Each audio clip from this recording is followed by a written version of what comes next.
Good afternoon and welcome everybody. Thank you for joining us today in the next to last lecture in our lecture series this year, but perhaps the one that we're most proud of, I think, to have President John Waterbury speaking today, reflecting on his 40 years of public policy and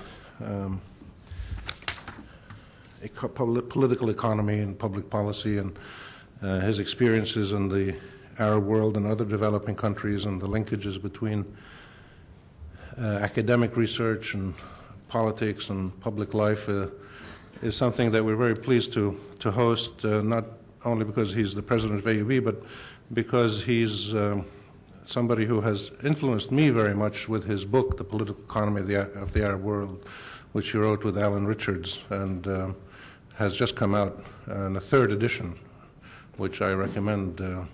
I don't get any commission for sales, so purely neutral publicity, but it's one of the most extraordinary books, and has influenced a whole generation of political writers and analysts, including myself.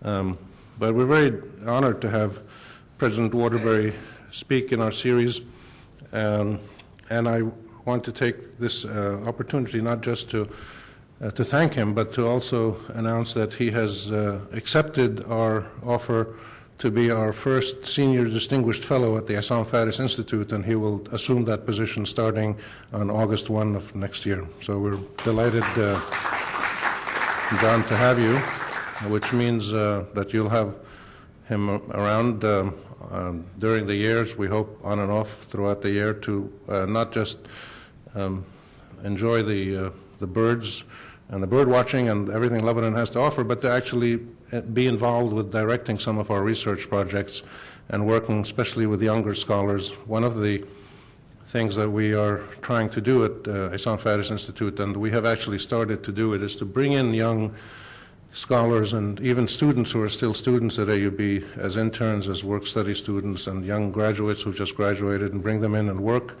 at the Assam Faris Institute, and to work with senior scholars and established scholars. And having John as the first senior distinguished fellow is going to be a major addition, or to inaugurate this process where he can guide some of the younger scholars, and we will have other senior distinguished scholars that we'll be adding to the list as time goes on. So I just want to make one more announcement, that we have tomorrow, actually, the last lecture in our series this spring, and it's another special lecture, we think, by Anthony Shadid, who is the Middle East Washington Post correspondent, one of the finest American foreign correspondents, and I think the best American correspondent in the Middle East in the last generation, in the last 20, 25 years, and I've known most of them.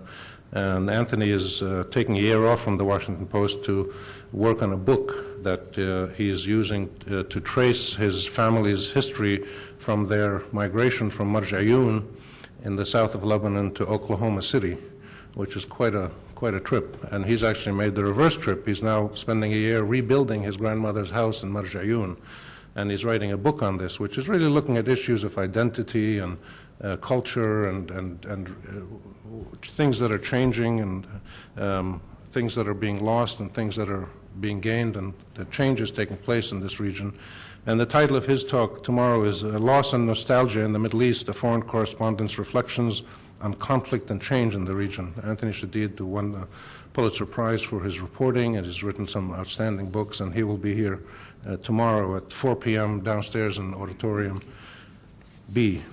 And then we will leave you alone for 3 months, and no more lectures or panel discussions, but we will be back in the fall, in September, October, with some other lectures and workshops and conferences as we launch some of our new programs at the Assam Faris Institute on climate change, Palestinian refugee camps and their host communities, youth issues around the Arab world, and new programs we're looking at in food supply and food prices and food production around the Middle East, and the process of urbanization and re-urbanization, old cities and new cities all around the Middle East. So we have some exciting things next year.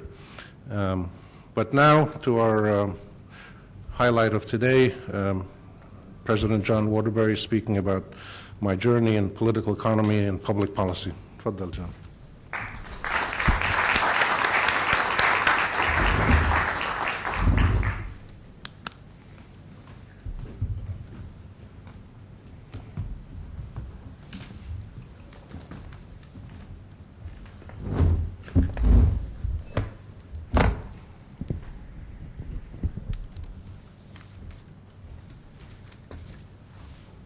Don't worry about it. I'm not going to use it.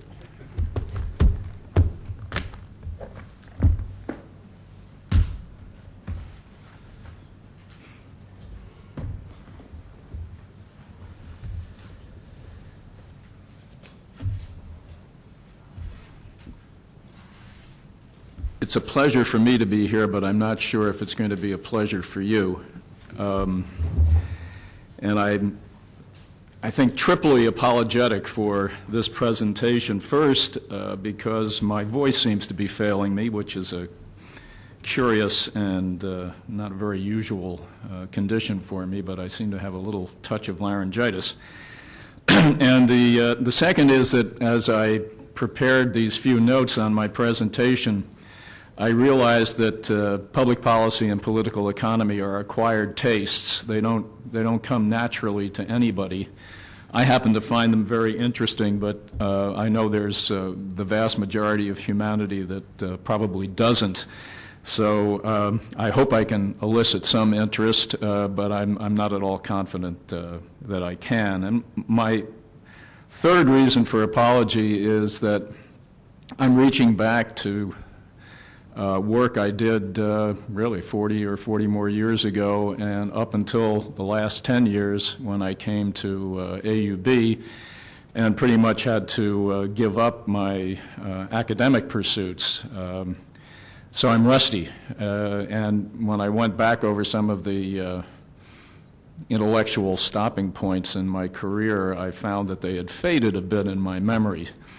So I'm not going to get into too much of the academic details of my research interests over the years, but rather do a little bit of what we might call intellectual tourism, because it's very much bound to place as well as to subject matter. I think what I'd like to do is start with a pretty simple definition both of political economy and the study of public policy. It may not be everybody's definition, but it's the one I've always used, and it at least is simple. And for me, political economy is the study of the interaction of public authorities with markets. And if markets don't do the work, we could say economic transactions. And if that doesn't do the job, we could say supply and demand. It's the interaction of public authorities with markets.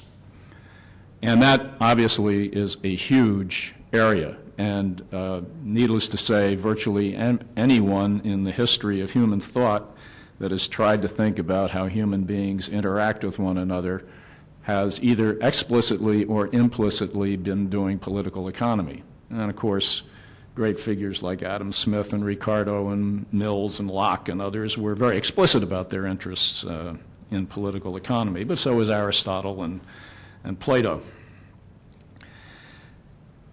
And I would further propose that when those interactions of public authorities with markets are by design and intentional, we're talking about public policy. Public policy is the expression of these interactions that are at the core of the study of political economy. And to take it a little bit further, public policy is all about incentives and disincentives. And public policy is usually phrased very explicitly in those terms. How to encourage people to do certain things and how to discourage them from doing other things. Not unlike administering a university. And when I say public authorities, I didn't say these are governments. They can be me as president, or the senior administration of AUB, or the Baladi, or any public authority. that is trying to shape incentives and trying to get people to behave in certain ways and discourage them from behaving in others. So again, it's extraordinarily broad. But incentives are critical. And incentives are quicksand. Incentives are the pitfall of all public policy makers and public policy designers, because trying to understand human motivation is extraordinarily difficult, and when you think you have it understood, it's already changing and becoming something else. And indeed, your interventions as a public authority may in fact change human behavior in ways you don't anticipate. It's almost axiomatic that you will, when you intervene, change behaviors in ways that you did not anticipate. And over the centuries and millennia, all sorts of terms have been devised for this. They're probably familiar, at least as kind of phrases: perverse consequences, unintended consequences, externalities, so on and so forth. I'll probably talk at some point about moral hazard. We hear a lot about it today in the subprime loan crisis or credit crisis in the United States. Let me just give you an example that almost became journalistic lore in Egypt at one point. Sometimes an anecdote is easier than broad generalizations. And I'm going to come back to Egypt a number of times because it played a very large role in both my life and my academic life. Spent a lot of time there and studied it and lived in it. Here's the example. Shortly after Gamal Abdel Nasser took control of Egypt, we'll say in the middle 50s, but certainly beginning in 1961 with what was the explicit socialist phase in Egypt's history, there was an attempt to regulate all sorts of markets in Egypt. And I'm going to come back to this theme of market regulation in a little while. But let me give you the anecdote. The Egyptian government set the price for certain qualities of bread, aish, the basic rghif al-khabz, was set by weight, and certain weights had to have could only be sold at a certain price, and the object was to make sure that the poor at least had access to bread. So it was part of the socialist commitment to make sure that certain basic necessities of life were made available to the broadest strata of Egyptian society as possible. The price of bread really was subsidized, heavily subsidized. That is, it was sold at well below the cost it took to produce it. The cost it took to grow the wheat or import the grain, the cost at which it took to grind and mill the grain and bring the flour to market. There was a heavy subsidy element. And what happened fairly soon after these subsidies went into effect, there were several things that happened, but one of the most perverse, in a way, was this corresponded to Egypt's move into what we might call industrial poultry raising. Poultry, other than pigeons and doves, had never been a big part of Egyptian rural production or consumption, but in the 1960s, Egypt began to move into poultry production. Well, what happened was that the poultry producers found that the cheapest feed that they could provide to their chickens was bread, because it was so heavily subsidized. So they began buying up the subsidized bread and feeding it to chickens and then selling the chickens to middle and upper class Egyptians. So you had an absolutely perverse effect. Rather than, I don't want to say that the poor weren't able to purchase bread, but there was a major deviation from the target, which was to provide bread to the poor, to providing chickens to the rich. And I will probably cite other examples like that about the pitfalls of public policy interventions. For me, the issue is not so much whether public authorities should or should not intervene. Some neoclassic economists would say that any intervention is bound to produce distortions. Distortions are bad, therefore intervention, almost by definition, is bad. I don't agree with that at all, and we would not have an Isam Faris Public Policy Institute if we thought that public policy was always futile and counterproductive. The issue really is the design of public policies and the extent to which they understand the incentive systems that they're trying to construct. That is the real public policy question. To give you another example, which has nothing to do with any research I did, but which is very much on the agenda just about everywhere in the world today over greenhouse emissions. What's the best way to contain them or reduce them? Well, we have a big public policy debate going on about that. Some propose that the best, the most efficient way to try to discourage the use or release of greenhouse gases is through carbon taxes, direct taxes on all forms of carbon and carbon fuels. Take it right to the source, raise the price through taxes, and lower consumption. That's one way, and that's a classic kind of public policy proposal. And somebody's making all sorts of assumptions about incentives and disincentives and how humans are going to behave when the price of all sorts of carbon-based products goes up due to these taxes. Others are saying cap and trade, that this is a more effective way of ultimately globally controlling the emission of greenhouse gases. Again, it makes assumptions about human behavior and incentives and disincentives. Same kind of debate that we have certainly in the United States about income tax versus consumption taxes, and of course that's the same in Europe and just about everywhere. Is it more efficient to raise revenues for public authorities through taxes on income or taxes on consumption?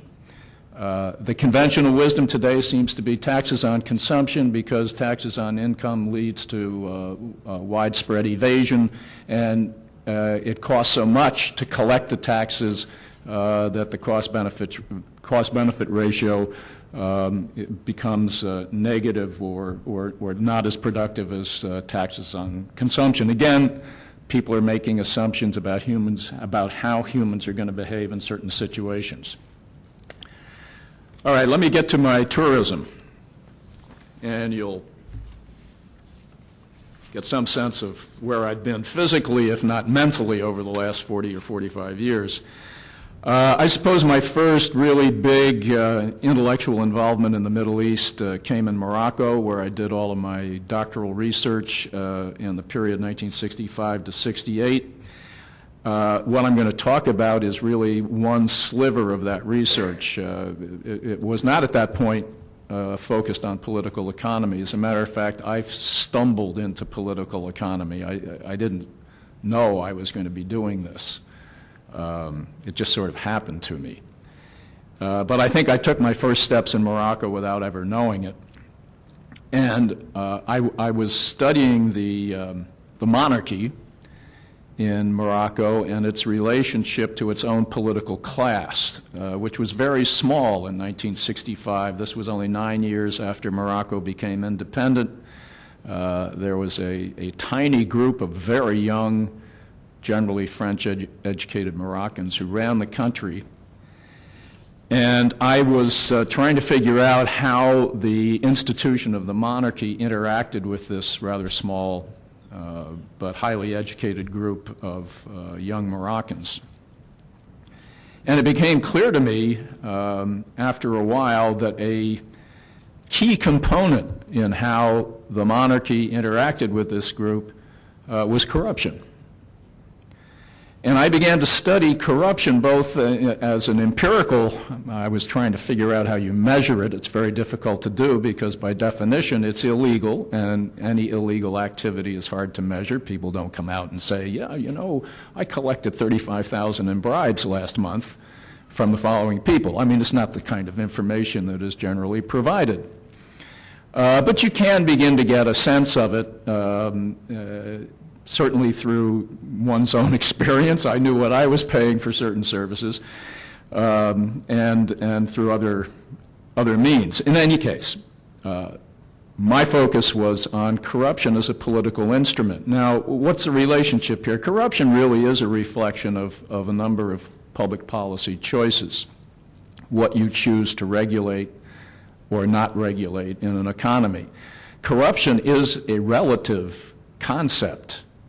It varies from society to society. It varies according to the different laws and regulations of society. So what is corrupt in a certain society may not be corrupt in another. It's not, I know that it has ethical overtones, but it is a rather relative concept. And for me, the definition I use of corruption is exploitation of a public trust for private ends. And I use that term quite carefully because public trust can be vested in someone in a private capacity.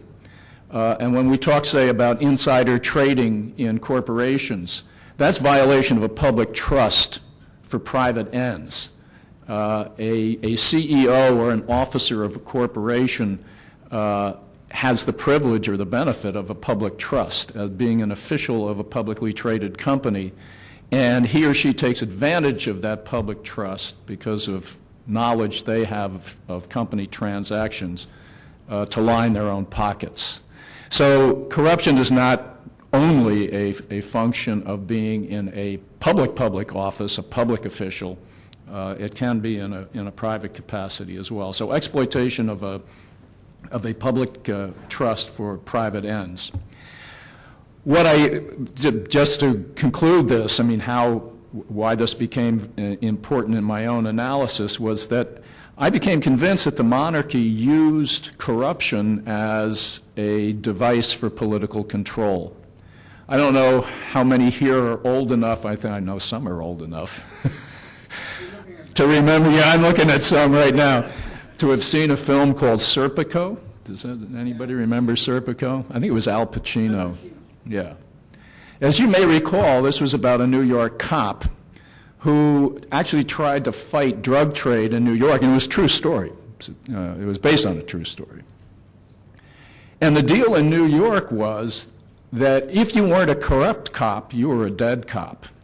You either had to play the game of making deals with and overlooking or at least cooperating with the drug mafia in New York, or you would be killed. And so there was no way to stay in the system and to fight the mafia. And the guy who was known as Serpico tried this for a while and eventually spent the rest of his life in Holland. He could no longer live in the United States.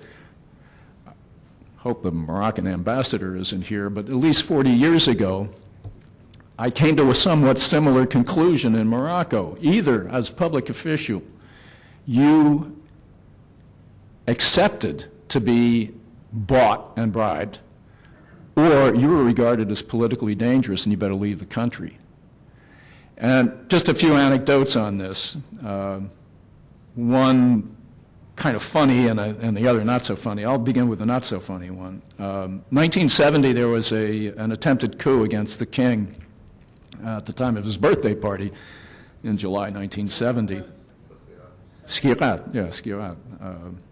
I happened to be vacationing in Morocco at the time, and I was about 3 miles away from all the action, oblivious, as always, to what was going on around me. Anyhow, there was a General Medbah, a rather fascinating name for this guy,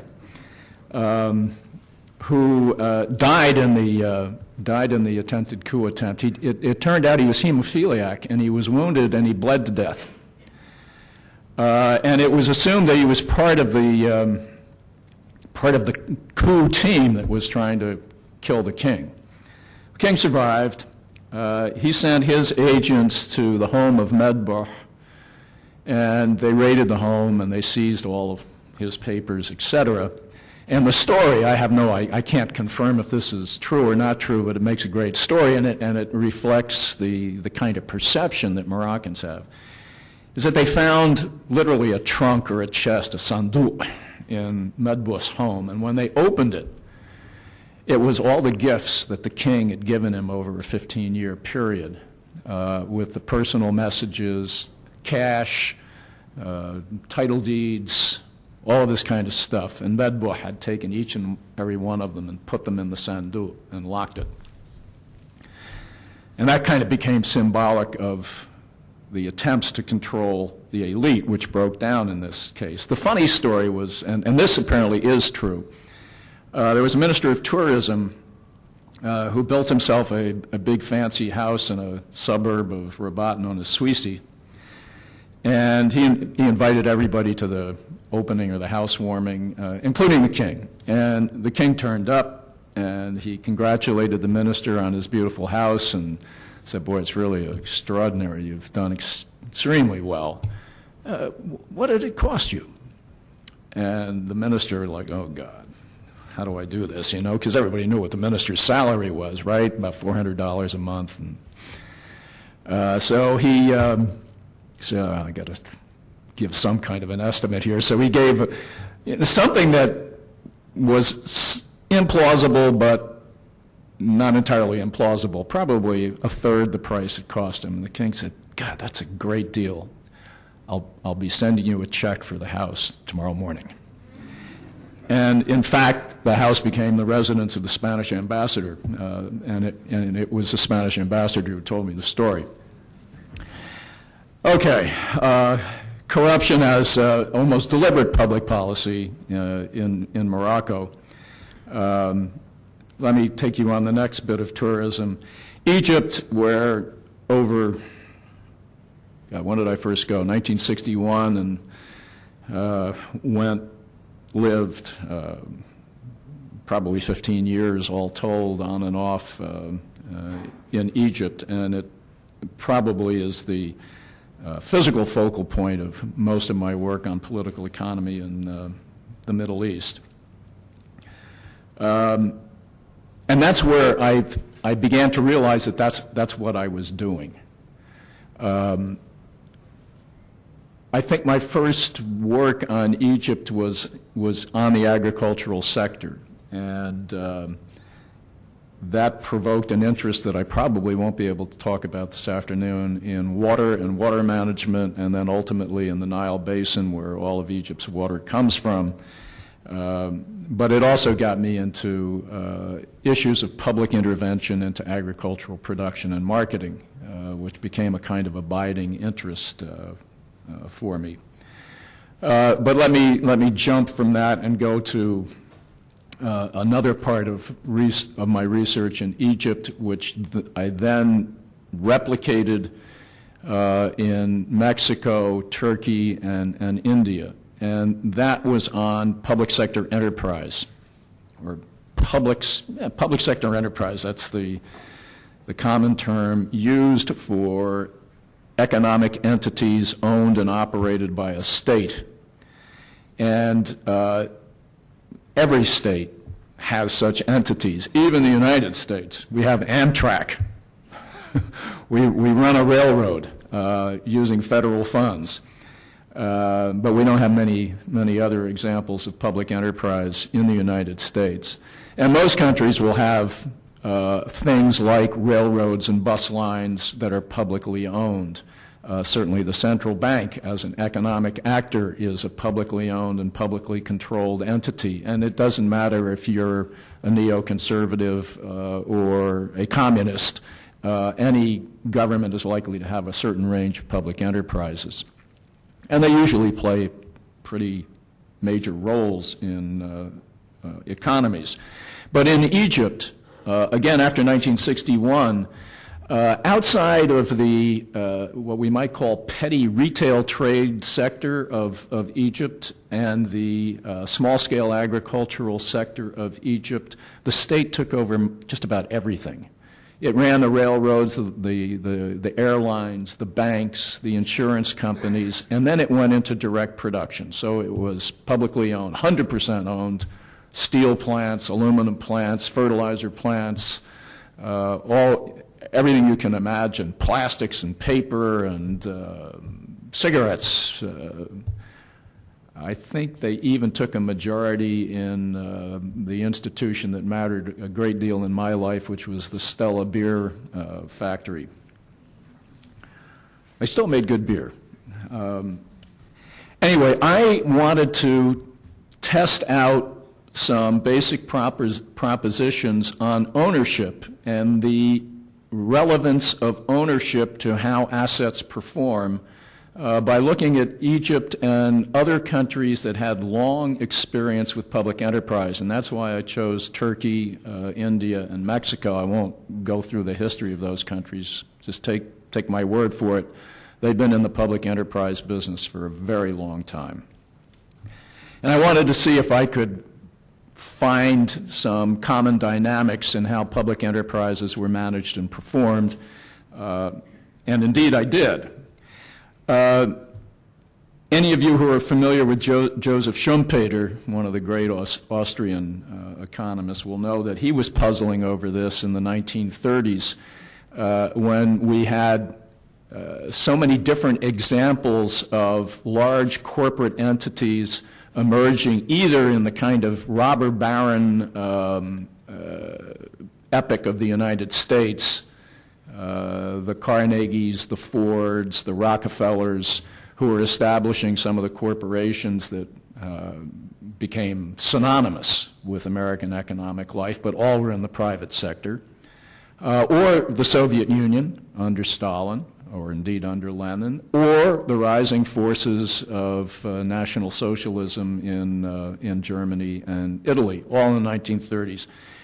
So Schumpeter is looking at these different forms, and of course the National Socialists were socialist in that sense. They wanted wholly owned public entities taking a major role in the economy and subordinating the private sector to some extent. And Schumpeter argued that at the end of the day, it really doesn't matter whether a corporation is owned by shareholders, as in the United States, or is owned by government. And his propositions and others who were writing at that time spawned a huge literature in the field of economics, which still, I think, Samira Mekdisi could confirm or not, still is shaping economic investigation and research right up until the present time. There's famous, I think he was a Nobel laureate, Coase, and the Coase theorem on transaction costs, which has had tremendous impact outside the economic realm. But let me see if I can summarize what the issue is. In theory, in a private enterprise, which is owned, at least theoretically owned by its shareholders, the shareholders have an incentive to control management in such a way that they maximize profits and the return to the shareholders. And if the shareholders feel they're not getting a good deal, they change management. So there is accountability. Management is accountable to the shareholders. The shareholders have an overriding interest in one thing, and that's maximizing the return on their shares or the market value of their shares. If management doesn't provide that to them, they demand in the general meeting of the shareholders that management be changed. In the public sector, it would seem we have a very different dynamic, and you have to ask yourself, who are the owners? Well, who's the owners of that steel plant in Egypt, or the insurance company, or the bank? Well, ultimately, you would say it's the taxpayers or the citizens. They're the owners. They pay their taxes. The taxes are used to set up and run these firms. And so how is accountability exerted? Accountability is exerted through, ideally, parliaments or legislatures, because those are the elected representatives of the taxpayers. And the taxpayers, if they're unhappy with the performance of these enterprises, can either elect new representatives who will exert greater control, or they will demand greater control through Parliament. Well, Schumpeter said, come on, get real. That ain't going to happen on either side of this equation. First of all, when you talk about the shareholders in a private firm, you may be talking about hundreds of thousands, if not millions of people. No one of them thinks they have any effective control over management. And they have no way, they're not going to go and attend the shareholders meeting every year, and they're not even going to post their proxy ballots. So that's a myth.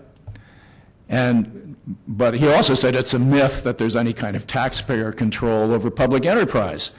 The average taxpayer doesn't feel any more than the average shareholder that he or she has control over the enterprise. So he said it's really a wash. You can take either one, and they're going to be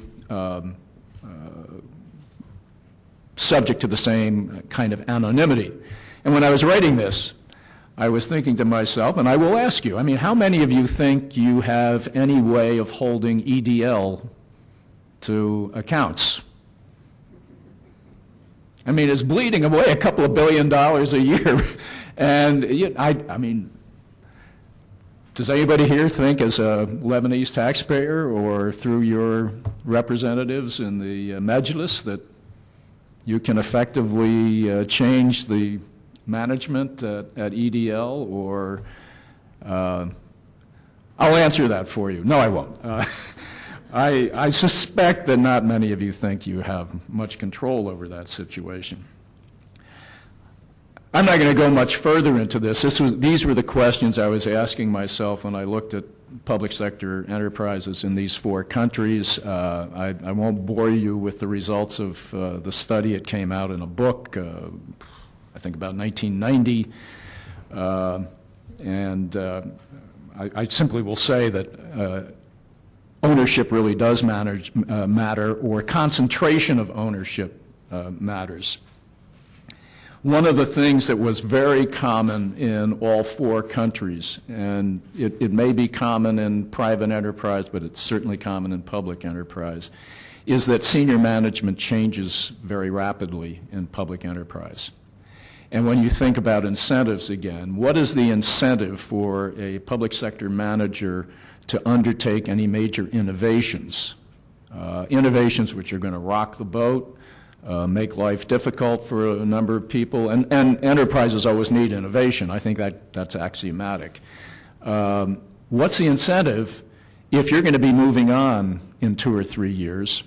And in these 4 countries, average tenure of a CEO is around roughly 3 years. What's your incentive to do anything if it's going to be the guy who comes next who gets the benefits? Well, you could say, I'm going to get the benefits of the guy who came before me. But in fact, it turned out that there was really no incentive to generate much change. You kept the seat warm. You made sure there weren't any strikes. You met with your board of directors, which was usually representatives from the Ministry of Finance, the Central Bank, Ministry of Trade, Central Audit, who had no stake in your performance. I mean, it didn't matter to these officials if you were making a profit or you weren't making a profit, just as long as the books were more or less clean and there wasn't any big trouble. So to get back to the issue of incentives, this was a structure, these were structures that had sort of maximum disincentives to innovation and enhancing productivity. Doesn't sound like any surprise. I think most people would expect that. But after long and exhaustive research, I confirmed it.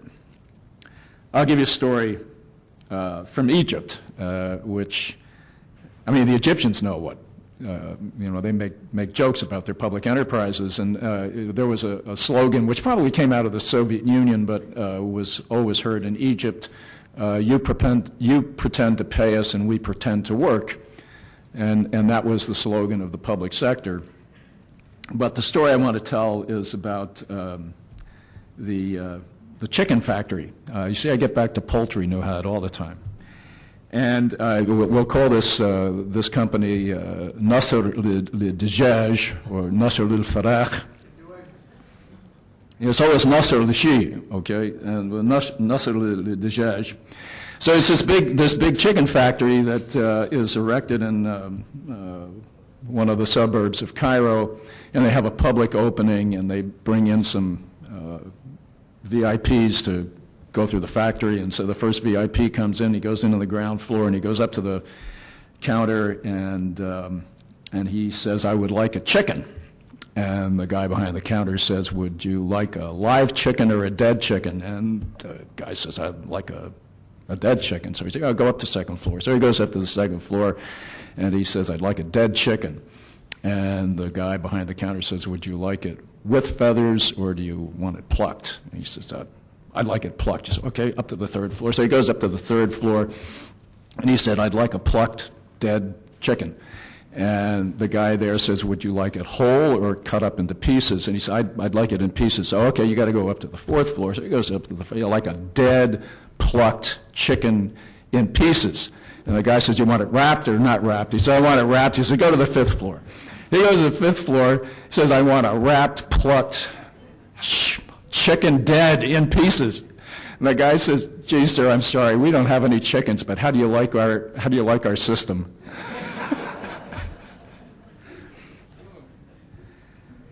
Okay, last stop on my journey outside the Arab world, but it's got a connection, was Senegal. And I spent a good bit of time in Senegal, roughly between 1982 and 84, and I was part of I was at Princeton University at that time, and we actually had a U.S. aid contract to help the Senegalese with their structural adjustment program. Like a number of countries in the late 1970s that were not oil producers, they got hammered with, what did we call it, whiplash in those days.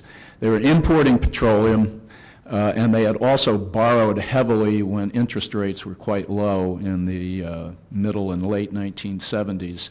And then interest rates began to go up after 1980, and they were still importing a lot of petroleum and petroleum products.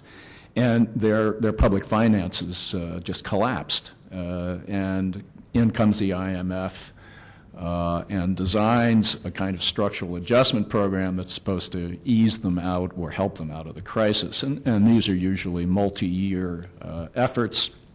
U.S. aid wanted to help. And it gave a contract to a bunch of us at Princeton to do some public policy advising to the Senegalese government. And I was focusing mainly on the rural sector, and as you may or may not know, Senegal was almost a classic one-crop economy, a little bit like Egypt was back in the interwar years or the late 19th century when it only mainly produced cotton. Senegal had one crop, groundnuts, peanuts. And again, in the almost classical colonial terms of trade relationship, that crop was largely marketed and processed in France.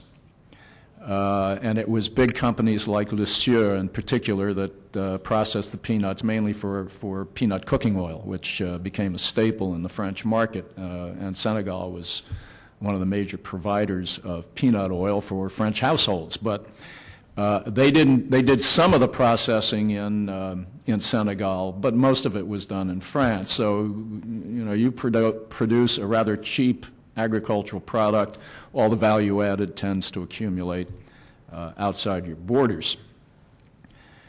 And I think it was 1962 that Senegal became independent, and as many of you know, it was led by a gentleman, Leopold Senghor, an extraordinary man, who, like Nasser, although a little less strenuously, decided that Senegal should adopt a socialist pattern of production and distribution. He was being mimicked, or he had good company in other African countries, Sekou Touré in Guinea and Julius Nyerere in Tanzania, all following variants of what was called African socialism. And The basic notion was that the Senegalese peasant throughout the colonial history of the country had been exploited by just about everybody. And rural socialism was going to lift the Senegalese peasant out of this situation of exploitation and misery. And the public policy interventions came in the form of essentially taking over the rural market from production to marketing to processing. And let me be a little more explicit. And this has a link not only to the Middle East but to Lebanon. The middlemen, or the middle persons in groundnut production, were private money lenders, just the same as we had in Egypt in the old cotton economy. Private money lenders who would lend money to poor groundnut producers to allow them to buy seed, sometimes fertilizer, so that they could produce their crop. You would agree, it was kind of a futures market. The money lender would agree with the producer at what price he would then buy the crop once it came in. So you advance money to help plant and produce the crop, and then you say, I'm going to pay you so much a kilo for your produce, estimating that it's probably going to be a good bit below what the market would provide, and that's the profit for the middleman. And then he, in turn, sells it on to the big processors and producers who then sell it in the French market. Those middlemen were mainly Lebanese, been in Senegal for a long time, and they became the first victims of Senegalese African socialism. The government said, we're going to set up producer cooperatives. There will be no middlemen. The cooperatives will deal directly with the peasants. We will advance fertilizer in kind, but it will have a monetary value. And we will then buy the crop from the peasants at a price set by the state. So the state was going to control both ends of the market. We tell you what the price of fertilizers and seed is, and we tell you the price at which we're going to buy it. Now, all the intentions were good, as we know, and good intentions are the road to hell, but the intentions were good. The peasant was supposed to get a great deal on this. And the state was supposed to also make some money because it would then sell the groundnut crop to the French producers, some of which were nationalized and brought within the state sector. Okay, that was the model, and the Lebanese are just pushed out of the system. They go on to do something else. Some probably came back here, some moved into other parts of the Senegalese economy. The state just got the terms of trade wrong from the very beginning, and because it was beginning to experience public financing crises, it had a tendency, a bit like Lebanon in the way it deals with the IT sector and cell phones, and it saw an opportunity to generate a lot of revenue by holding down the purchase price of groundnuts and gradually increasing the price of fertilizers so that the peasant's margin kept getting squeezed. Big difference over what the Lebanese were doing, and doesn't seem to be. And at the same time that they were holding down the price of groundnuts in Senegal, the price of groundnuts in neighboring Mali was going up. So guess what? Virtually the entire production was smuggled across the borders into Mali. So the Senegalese are watching, the government is watching marketed crop going down like a stone. And they knew that it was going across the borders into Mali. But the official explanation was that we had a production failure. And so they said, well, my goodness, how are we going to get production back up?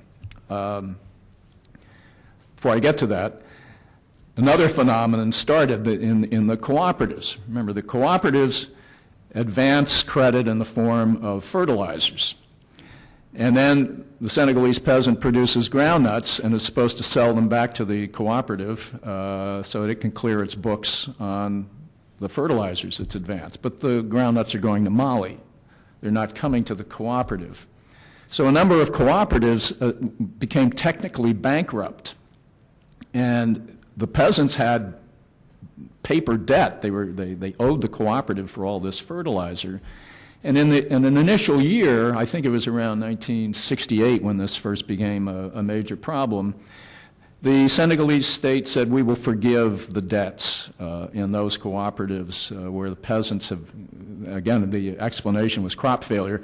The peasants have been unable to meet their debt obligations to the cooperative. So they write off the debts, new infusion of cash to these cooperatives so that they could provide fertilizer the next year. Well, guess what happened in 1969?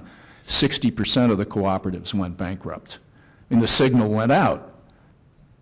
Sell your crop in Mali, make a ton of money, stay in debt to the cooperative, the government will write off the debt. You know, people are, if you don't think people are rational, they get signals like that very quickly. And so you went from 10% of the cooperatives that were financially insolvent to 60%. And by the time the debt crisis hit in 1978, 79, the whole marketing system had totally broken down and was dysfunctional. And they were trying to figure out, how do you rescue it? How do you revive it? Final piece of this, again, getting down to incentives. When the government finally acknowledged that most of the crop was going into Mali, they said, well, okay, our peasants out there do listen to price signals, so we're going to raise the price, the purchase price of groundnuts. And as I recall, it doesn't really matter what they decided, but I'm going to use 10%. They said, we're going to raise the purchase price by 10%. We'll say it's 1975. 1976, hallelujah, we're going to raise the price 10%. Somewhere, wherever they were making policy, they did not understand the structure of family production in the countryside. Like many societies, Senegalese producers operate as extended families. It's a rather complex division of labor within the family, particularly complex in Senegal, I think. Senegal is a Muslim society, and I won't go into all of that, but they are very devoted to their religious leaders. And in the dominant Muslim sect of Senegal, the followers of this sect devote one day a week to production that is then given to the religious leadership, the Murids. And you have to do that to show your devotion to the leader, but you also do it by minimizing the production of that particular day's work. You don't, I mean, you go through the motions. But when you think about one day a week, that's a lot of time. But it's very unproductive time in terms of peanut production, and it's just given to the leader, and then he markets it or doesn't market as he sees fit. That's one piece of it. The women in Senegalese farm families don't produce groundnuts. They produce garden produce, and by tradition, they are allowed to keep the revenue that they get from marketing vegetables and other fresh goods in local markets. This is theirs to keep. It's the way they sort of finance the household. And no male can interfere with that. So the women who are main producers aren't producing groundnuts. They're producing lettuce and tomatoes and cucumbers and peppers. So they're not even in the game. Then you have many people who are migrating seasonally or all year round to the cities and whose income is totally outside the agricultural sector. And then you have what they call the bachelors, who are trying to earn enough money to get married. And they have some combination of migration and groundnut production that sustains them. So you've got sort of four very distinct producers within an extended family. I'm just going to say, for argument's sake, and I think I was able to demonstrate this in areas I examined, that on average in the rural family, only about 20% of their income was coming from ground nuts in the first place. So that if you raise the ground nut price by 10%, you're affecting the sort of gross income of that family by 2%. It ain't enough. The signal doesn't get heard. And so the government was bewildered. They'd say, my God, we raised the price 10%, and it's still all going to Mali. What's wrong? Well, I mean, what's wrong is you didn't make a loud enough noise, and you didn't understand the incentive structure or structures of the producing family. Lots of people did, I mean, but not where the policymakers were. And I'm sure Rami and others have understood that this is the Achilles heel. And you know, I remember Rami Zarek talking in one of our early sessions on the IFI about what do we do. He says, you know, I've been advising the Ministry of Agriculture for years, but the advice never seems to get to anybody who can do anything about it. We sort of know what to do, and everybody agrees this is what you should do, but to actually get it translated or get it to people who can make use of it is extraordinarily difficult. And that was a problem in Senegal. There was lots of people who understood farm economics. I was no genius. It was all lying there. But somehow the communications networks couldn't get it to anyone who was in an effective policy-making mode until you were in deep crisis and simply had to do something in order to change the situation. I think I've gone on for far too long. There are other things that I've dealt with that have a political economy side to them, but this whole issue of incentives in public policy, I think, has really been at the heart of my work, and if I find my brain again, will continue to be at the heart of my work. Thank you.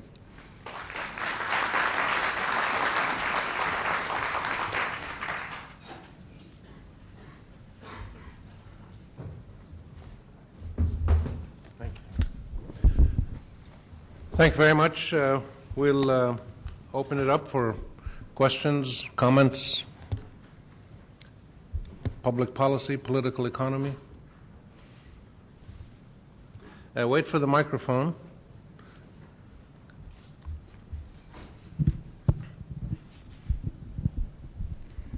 I have a question about a work I read of yours. Democracy and democratization studies in the Arab world are in vogue now. Economists, sociologists, everyone is trying to explain the issue. And in one of your works, you talk about fortuitous byproducts. And so my question is, shouldn't you be a bit depressed by this phenomena that you explain? Everything we accumulate, striving to achieve democracy, will not come to an end unless there is a certain historical accident that will click, and democracy will eventually have it. So, what can you say about this? Yeah, you understood. That's good. Yeah, I am kind of discouraged. I can't go into the fortuitous byproduct argument, but it's. If I could summarize the issue, there are a lot of people who argue that you're not going to have democracy until you have a culture that is very supportive of it. And to get that kind of culture maybe takes centuries. I found that a really discouraging kind of message. And I had a professor at Columbia where I did my doctoral work, a guy named Dankwart Rustow, who was a Swede. And he said, you know, Sweden didn't have any culture of democracy. To the contrary. And he said what he found in Sweden and a certain number of other countries is that the setting for a democratic breakthrough is really a stalemate between or among non-democrats, where it finally dawns, and this may sound relevant, it finally dawns on people that winner take all won't work, that the winner can't take all, and that the winner's going to have to make some compromises. And his argument was that compromise may not rest on any cultural foundation. It just rests on the recognition of stalemate and the inability of the parties to move beyond the stalemate. And they then take some steps to protect each other because you don't know what's going to happen down the road. And those steps become, the first ground rules leading towards a democratic system. So Rostow says we don't have to wait 7 centuries for cultural change to set in. What you have to do is exploit stalemate. Now, I'm discouraged because we're surrounded by stalemates that do not seem to have yielded any kind of democratic breakthrough. And I guess when I was doing this 15, 20 years ago, I was a little more hopeful. But it's still an argument worth testing. And when I see these stalemate situations, I'm always sort of looking at them to see if the winner-take-all mentality begins to erode, and some kind of rules of the game begin to emerge that protects everybody who's in the game.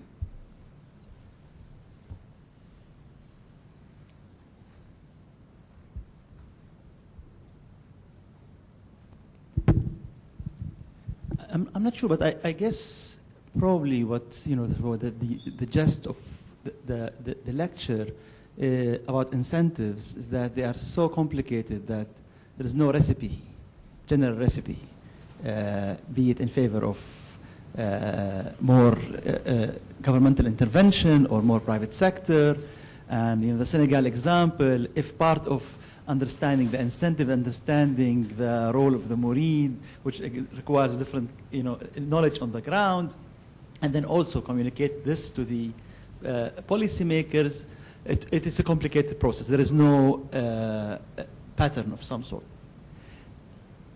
Are you subscribing to this kind of a message? Or did you come up with a certain pattern? Something like moving, say, in Syria and Egypt from a privately owned industrial enterprises towards nationalized one was overall wrong. Can you still make some generalizations like those? Or is it totally so ungeneralizable? There's no, at least, a semi-pattern appearing. Because some would say there is some kind of a semi-pattern, that the move from the despite all the symmetries, unexpected symmetries between the private and the nationally owned sector, there are still asymmetries which will be in favor, to some extent, with some regulations and policy, in favor of having private sector. I mean, you mentioned the example of the lack of control of the shareholder versus the citizen. But with, one difference is that the shareholder can opt out of the company more easily than the citizen opting out of the state. If the state is not doing well, you can just simply move somewhere else. But if the company is doing well, you can simply move your money back to different company, and that's things like that would create at least the impression that overall the nationalization policies of these countries, be it Senegal, cooperative and nationalization, or Egypt or Syria, were overall wrong-headed. Would you agree with that claim? I think I would agree that the extent to which Egypt went in trying to control markets was wrong-headed and counterproductive.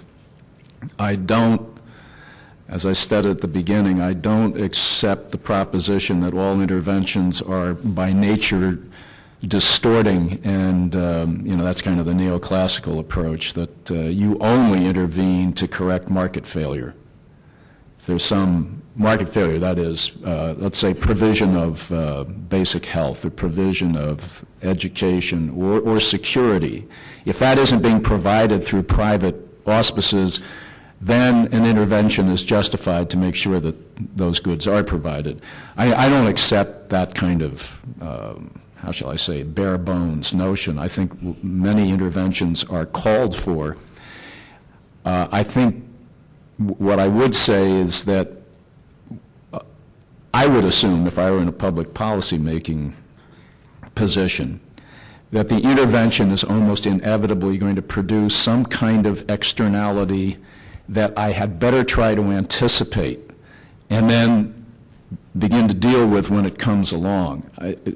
Too often the public policy maker just looks at the initial intervention and the specific problem that the policy is trying to correct. You could say Lyndon Johnson in the United States with his Great Society poverty reduction policies of the middle 1960s was justified purely within its own terms. You did not hear many people worrying at that point that you might create an entire sector of American society that became totally dependent on the welfare programs that were being advanced. And then, ironically, it's a Democratic president, Bill Clinton, who has to try to correct what Lyndon Johnson started. For me, I think there's always at least 2 or 3 layers of the onion that you can begin to peel when you're intervening, trying to anticipate what those side effects, sometimes adverse or perverse, are going to be. And we're bad at it. I mean, that's the problem. We're bad at it. But I think looking at so many of the state-led efforts of the 1950s and 1960s, I think there's a kind of inevitability to them. And we can't argue very well the counterfactual, what would have happened in Egypt if there hadn't been the Nasserist experiment, because everybody was trying something like that. And it was trying to break these terms of trade that had been, in a way, so negative for the development and growth of economies in the so-called third world. So I think something like these interventions was going to happen anyway. But I do think it was wrong-headed in Egypt to take it to the extent that the Egyptians did. It crippled their economy in ways that were kind of unnecessary. India was much more successful. Its policy interventions were much more successful than Egypt's. If I could ask a question, given your experience as an academic and now for 10 years as a university president who's kept an eye on public policy, what is your sense of the most effective and appropriate role for universities and individual professors and researchers in universities to impact on this process without sacrificing their professional integrity and becoming simply purveyors of commercial requirements of politicians? What's the middle ground that you think should be struck? And so we want some free advice for our institute.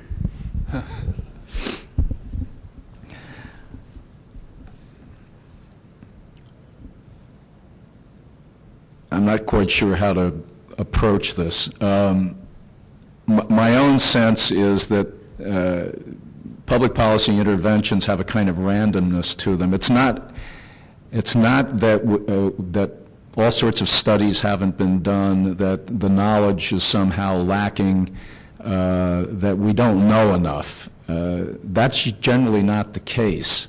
The mystery is why at some point in time somebody in a key position seizes upon something that academics and others may have done and said, okay, let's go with this. That's where the randomness comes in. I'm trying to remember what Dick Nixon did that was totally outside anybody's expectations. I think it was on chemical weapons. And he saw some television show, a national public or PBS expose on the effects of chemical weapons. And suddenly he became an advocate for controlling the military use of chemical products. Again, it's not like we didn't have all the knowledge and it wasn't available. It was just, something got a hold of him, and suddenly he became a backer. And of course, being president of the United States meant that something was likely to happen. So what I think the academic world has to do is make sure that alternatives are there, try to get them debated at least in the public forum, even if no one's listening, at least get them debated, and keep pushing. Now, in the U.S., we've used think tanks very successfully, and I hope the IFI sort of takes on that role in Lebanon. We've used them very successfully. They are watched. The press, is looking for the latest Brookings study or the latest Heritage study or Georgetown Strategic Institute study. They pay a lot of attention to them. They may get picked up in Congress and in the Senate by staffers, if not by the congresspersons themselves. And then sometimes a little bit of magic happens, and there's the right chemistry and the right number of key people who suddenly will focus on that issue. But they don't have to go around and invent it. They can say, we've got this great study that compares the impact of cap and trade to direct taxes on carbon, for instance. Somebody who does a credible study of that kind, so that you don't have to reinvent that kind of debate. You can say, we got pretty good evidence of, which is going to be more effective. Can I have a follow-up question on this? Okay, but wait for the mic. Even deans have to wait for the mic. Thank you. Dr. Waterbury, you started your talk by underscoring the many examples we have of the almost certain, or complete certainty rather, of unintended effects, latent effects, aberrations to a particular policy. Economic policies that were meant to produce one thing led to, or could lead to black markets. Agricultural policies in the earlier days of the Soviet Union leading to famine, national health insurance policies leading to downgrading or degrading the level of medical care in the country. Do you think, from your experience, that academia has done enough to develop models that could help predict some of these aberrations, or are we doomed to have to deal with them empirically on a case-by-case basis, always with the benefit of hindsight when it's too late to do anything? I'd have to be encyclopedic to be able to say whether academics have done what they should or they shouldn't. I can't answer that, George. A lot of it goes on, and I think it may give us real clarity, but the one question is for how long before maybe incentive systems change or human behavior changes. Anecdotally, and you may have been part of this conversation, we were talking just recently during the events of early May. There's a group that we call the Crisis Response Team, which is just about all the senior administration of the university, and we didn't know how long these events were going to go on, whether we could function, whether we could hold classes, et cetera, et cetera. And we always worry in these situations about our personnel coming to campus, and particularly what we call essential personnel that maintain the power plant and the hospital and our information systems, et cetera. And Khalil, you were in this. There was people contrasting the response of our personnel at the beginning of the Civil War years as opposed to now, and the proposition was, well, it's no longer the same. You were there. There was a time when people who worked for AUB they just came. Whatever it took, they would get here, and somebody said, yeah, well, those days are gone. Well, what are we talking about? We're talking about some kind of change in incentives. I don't know if the judgments were right, or have those days gone or not gone. I'm not going to make a judgment on that, but the argument was, you don't understand younger generation of staff at AUB doesn't react the same way as their parents did. So all I'm saying is, even when we have good academic analyses and models, we don't know what their shelf life is. One of my colleagues at Princeton did a very neat economic study, because there had been huge debate, sort of theoretic, about raising the minimum wage. And of course, we're doing it in Lebanon. And some people say, "Oh my God, you raise the minimum wage, and you're going to perverse a consequence. You're going to reduce employment."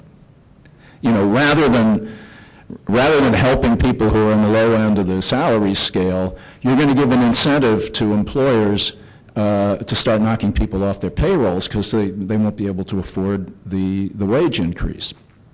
And then there were other economists who said, no, it's because it's really only a small part of the overall production cost. This won't mean anything. It was all theoretic, lots of equations. Well, then New Jersey raised the minimum wage. And an economist at Princeton had already done a employment survey prior to that. He just happened to have done it prior to the minimum wage being increased. And so he had a before and after, and he had the before data, and then boom, in goes the increase, and he does surveys of the same people, and found that it had no meaningful impact on employment levels. That was 10 years ago. Alan Kruger, Samir, if you ever met him, he also did some work on terrorism in the Middle East and the economic incentives to terrorism, but that's a different story. The Kruger thing, really had a huge impact, and became, it was picked up for all states that were contemplating raising the minimum wage, and everybody said, "Oh, well, Kruger found in New Jersey that." All I'm saying is, probably valid, but for how long? If you did it today, would it have? We just don't know. So incentives aren't sort of locked in, graven in stone. They change, and so you're always chasing a receding light, and that's the risk. That's, I guess, what we call conventional wisdom, and we're always shocked when conventional wisdom is no longer conventional. Yeah. It seems to me, John, that you have already contributed a major hypothesis here by saying what I suppose most of us have known, that there is a link between the life cycle of knowledge and the ability of research to impact public policy. Given the shortening cycle timing of knowledge, the relationship between the two is bound to become much more complex, tenuous, and in a way precarious, which I think is a very challenging paradigm for future generations of researchers to work with. Going back to agriculture. Chickens. Agriculture in general. 2 weeks ago, Minister Sami Haddad took some very serious decisions in relation to reducing marketing subsidies, as well as reducing and practically eliminating taxes on imported food products. Of course, he has been accused by the people in the agriculture sector that he is contributing to the destruction of that sector. What do you think? Do you agree with that? Well, I heard him go at Moussa Freji some months ago on just that subject. I would have to say that my own biases lie very much in the free trade direction. One of the things I didn't talk about this afternoon was rent seeking, which is legal corruption, let me put it that way, and ubiquitous everywhere. And that is to get regulations that protect some niche of economic production, and then you extract rents from them, not because you're productive or efficient, but because you've got a shelter. And this is what private actors do constantly. They try to get a public regulation. There's your interaction or intervention of public authorities and markets. It can be exclusive licenses. It can be protective tariffs. And then you shelter behind that privilege. and extract income from it. And again, neoclassical economists would say, who's the loser? The consumer. Now, and sometimes consumers are willing to be losers. You know, if you look at the French are perfectly happy to protect their agricultural sector at their own expense, as it were. You know, to pay a lot more for stuff they could import. But they kind of love that image they have of the French countryside and the French peasant, and so they create all of these rent-seeking opportunities. I mean, you know, why the French are producing sugar beets is absolutely beyond me, but they do, and they seem to be happy with it. So I guess in a democratic system, if the consumer says, I'm willing to be exploited, raise those barriers to produce our local chicken producers, fine. But I think that's what's happening. You know, if somebody else can produce the chickens more cheaply and the chicken consumer gets the benefit of that, from an economic point of view, that's what should happen. Samir, and then I think in the back there, the last two. And then, okay. John, what is missing in your analysis, and I know you couldn't cover all of these points, is if we are all caught between a greedy market and inept state bureaucracy, where do we take shelter?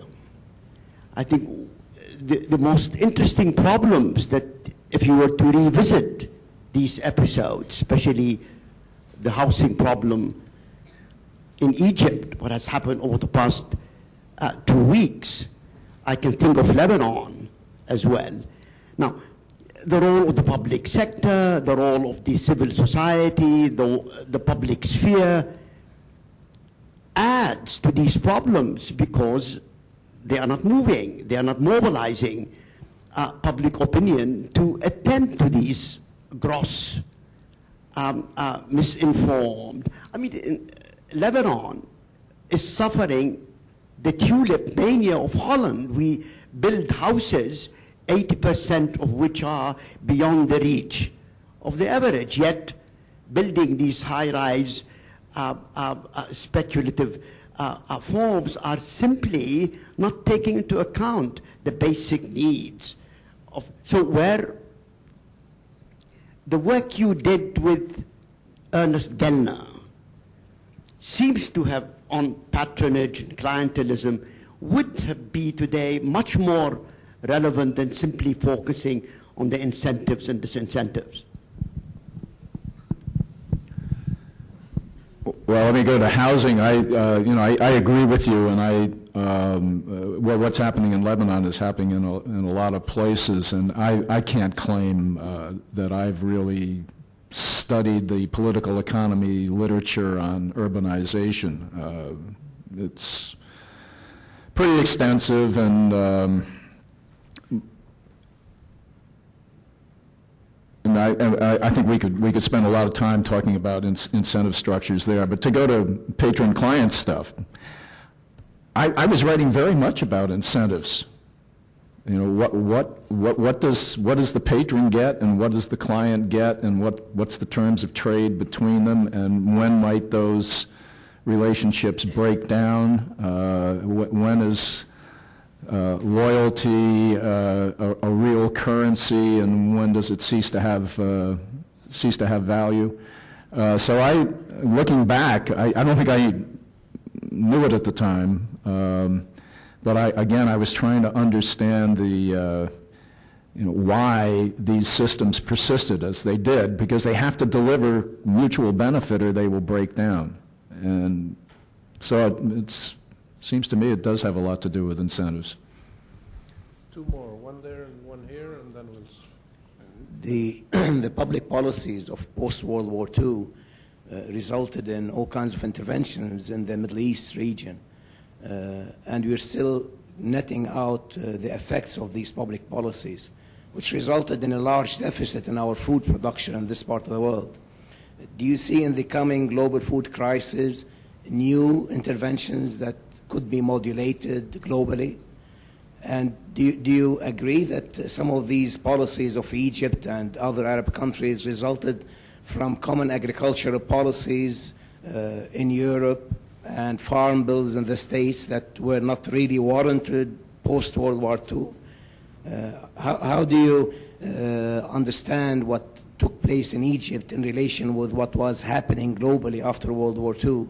And how would you foresee it in the coming period with this current global food crisis that is emanating around the world? Well, unfortunately, my last 10 years, when the current situation was beginning to take form, I've had no opportunity to really study it, so I feel quite ignorant, other than knowing what the result seems to have been with this dramatic spiraling upwards of world commodity prices in general. So I don't think I can answer that question. I very much would like, as a senior fellow in the IFI in the future, to re-engage with that. I think it's a critical question for the Middle East, maybe not the critical question, but certainly a critical question about what is the most intelligent agricultural rural production policies for the countries of the region. And I don't think there's a single answer, because they differ very much in their resource endowments, both rainfall and water being the critical elements.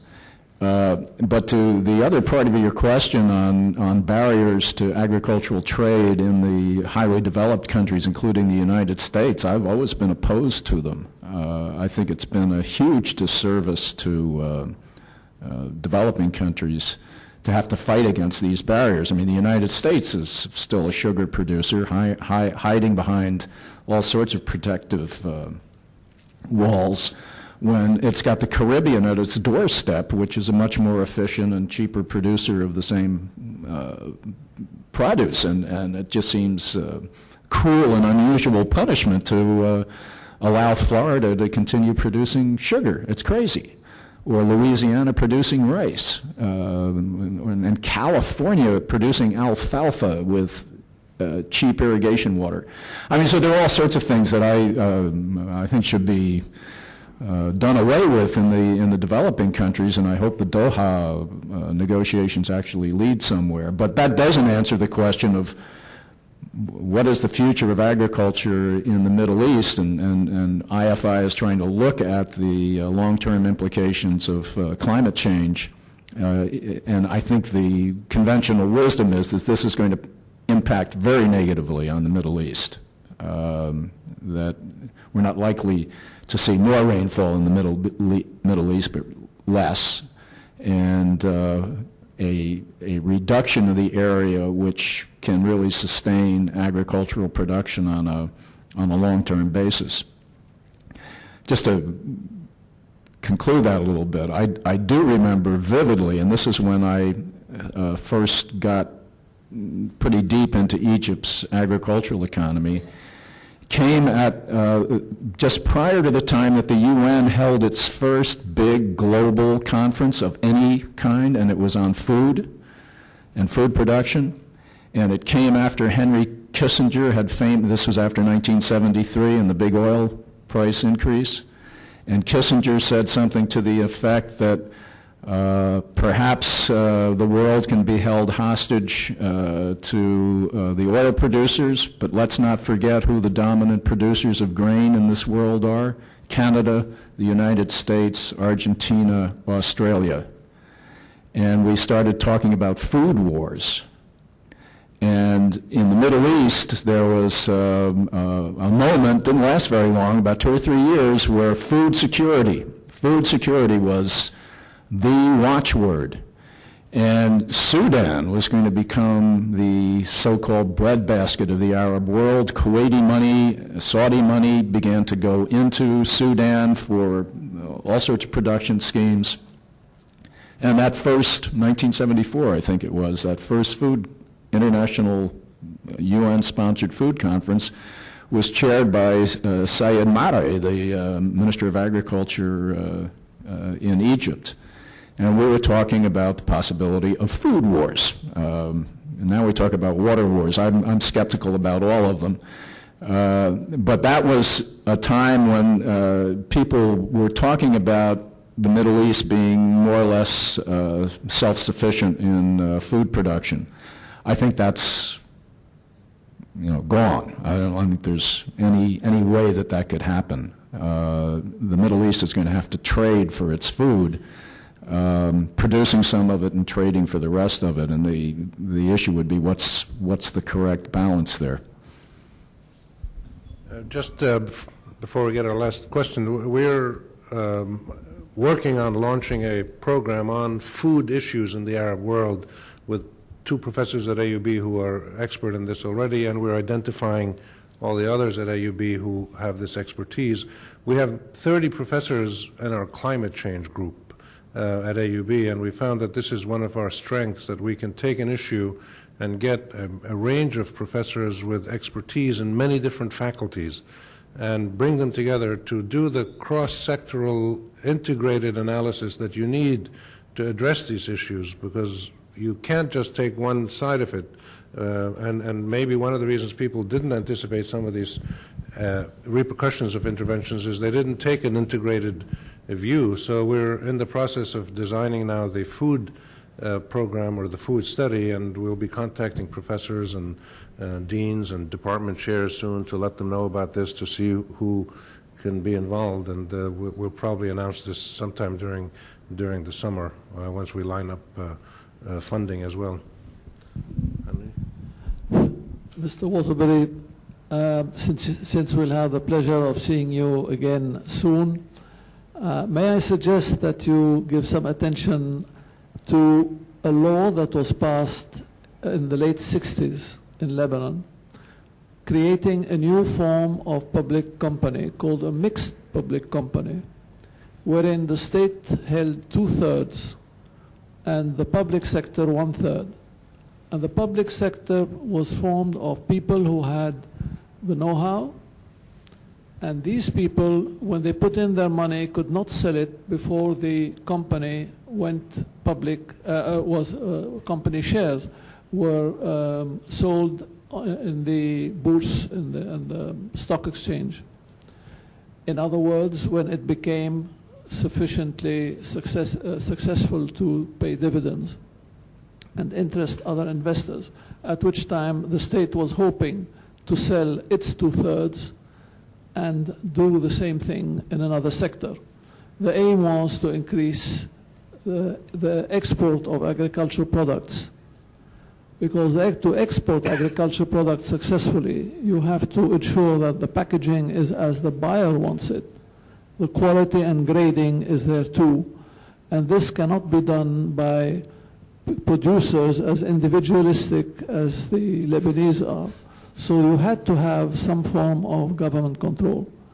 Unfortunately, the 1975 Civil War occurred before some of these companies were able to prove that they could be sold on the stock exchange, and they have disappeared since then.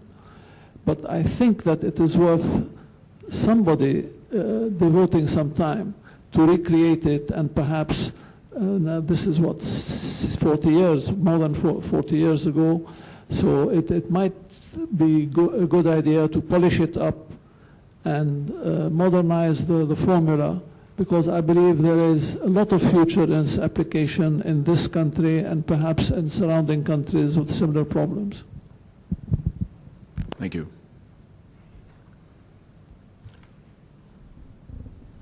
Thank you very much, President Waterbury, and thank you all for coming.